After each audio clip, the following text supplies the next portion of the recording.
At this time, we only have one DOA, but I do want to point out that, thank God, we had the robotic dog that was able to go in the building. This is ideally what we talk about, not sending a human being inside a building that's unstable.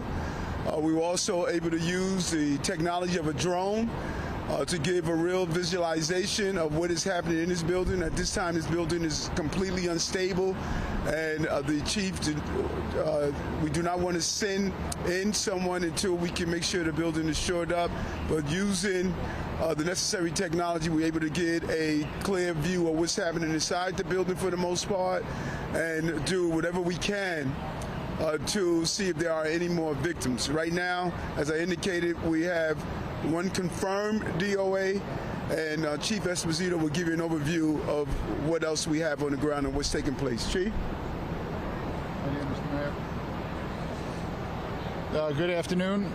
John Esposito, the Chief of Operations for the Fire Department.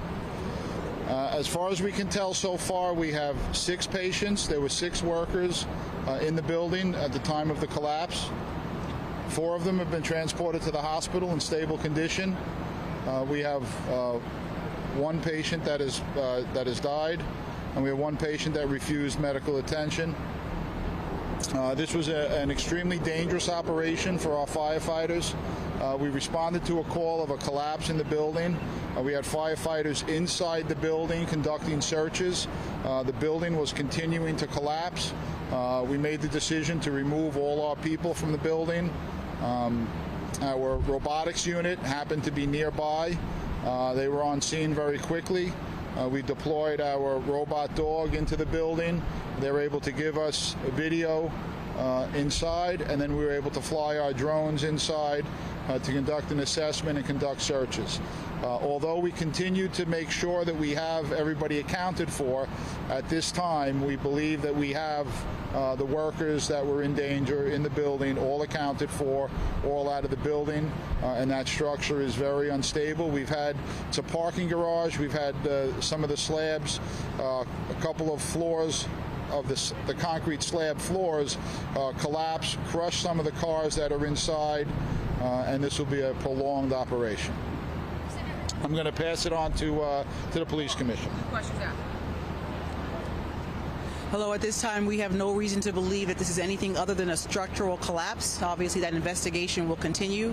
Our preliminary response centered on making this area safe. That includes traffic control and evacuating the nearby Pace University building, which was deemed unstable at that time. We will continue to work in collaboration with our partners in the fire department in this effort.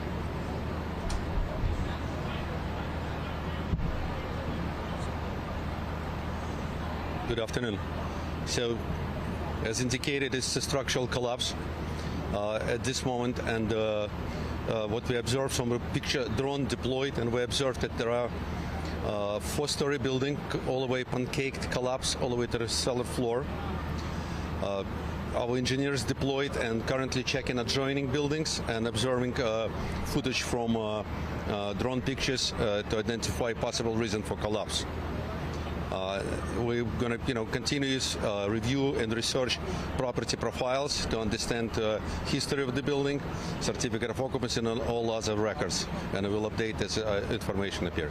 If they have any active work permits and any violations. And at this time, I should mention also that right now there are some active violations on the building dated back to 2003, but in 2010 was application filed, which not indicated violation was corrected, but it was filed. There are some active permits in the building. One of them is related to the electrical work on the premise. Take some on-topic questions. Dean.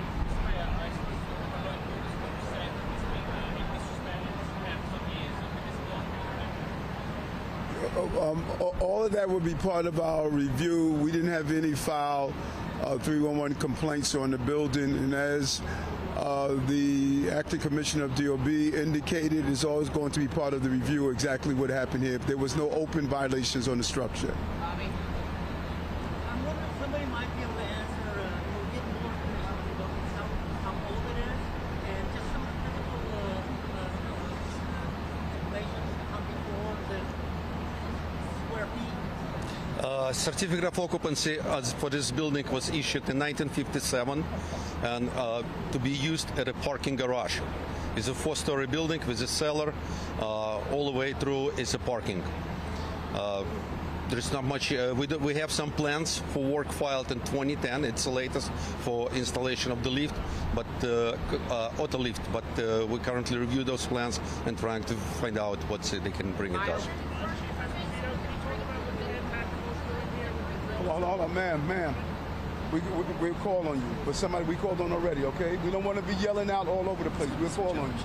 Go ahead, Miles. Can you tell us what Command Tactical is doing here, and just the operations as it stands, why you can't send people in? So our Command Tactical unit, our robotics unit, when they go either the robot dog or the drones, they're able to stream the video directly to our phones, directly to our command center. We're able to share that. The great part of that is we're able to put these, use the technology to get information and reconnaissance without putting our firefighters' lives and our first responders' lives at risk. Great advances in technology, and we've used the dog before. This is the first time that we've been able to fly inside in a collapse to do this and try to get us some information, again, without risking the lives of our firefighters. And Jay? Chief, can you describe specifically what work is ongoing now and beyond what you just said? Continuing to do searches. There are some cars in there that are crushed. We're trying to see if we can get up close to make sure that there's nobody in those cars. But as I said before, we believe that we have everybody accounted for. We've sent people to the hospitals to make sure that the people in the hospitals are the people that were working here and are accounted for.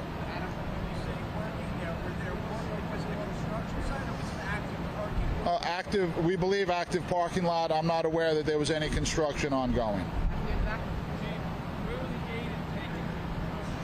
Some of the hospitals, I'm not sure of that. We can get that for you.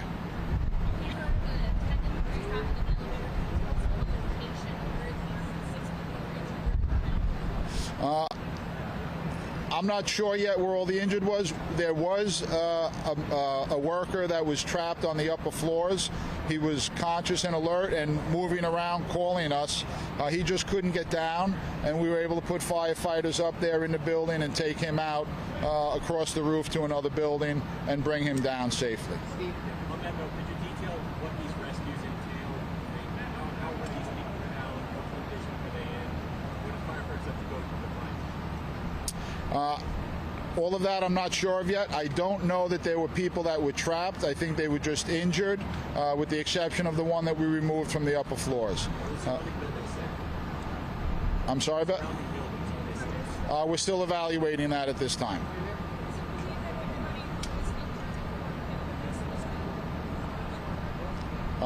That's our thought right now, but we're still looking to confirm that.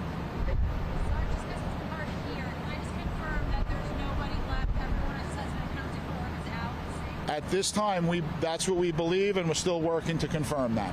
Hold on, give this man here. Go ahead. Give this man right here. Go ahead. Yes.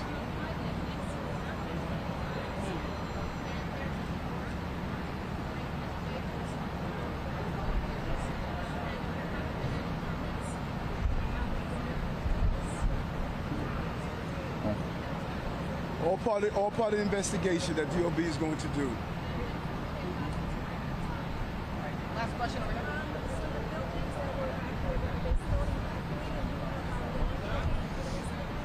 We're not sure until we confirm and DOB makes their assessment that it's all safe. Hey, Chief, who was rescued?